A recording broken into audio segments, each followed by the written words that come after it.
இத பாருங்க, உன்ன மாதிரி எல்லாம் நீங்க புடிவாதம் பிடிக்க கூடாது. நம்ம 2 பேரும் சேர்ந்து வேலைக்கு போனாதான் வீடு வாசல் எல்லாம் வாங்கி 4 பேருக்கு முன்னாடி கௌரவமா வாழ முடியுங்க. அப்புறம் நான் உங்களுக்கு மாசம் மாசம் தனியா 1000 ரூபாய் கொடுத்துறேன். அத நீங்க தண்ணிக்கினி வாங்கி சந்தோஷமா இருங்க. ஆனா நான் வேலைக்கு போக கூடாதுன்னு மட்டும் சொல்லக்கூடாது ராசா. ஏண்டி, ஒரு மாசம் வேலைக்கு போன உனக்கே இவ்வளவு கிரிமினல்லாம், வருஷம் பூரா தெருநாய் மாதிரி சுத்திக்கிட்டு இருக்க எனக்கு எவ்வளவு கிரிமினல். அடியே ரஞ்சிதா, நீ இப்படி எல்லாம் செய்வேன்னு தெரிஞ்சுதான் உனக்குன்னு இந்த கத்திய வாங்கிட்டு வந்திருக்கிறேன்.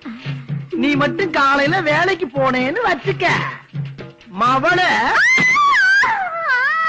ஏய், இப்ப குத்த மாட்டேன்.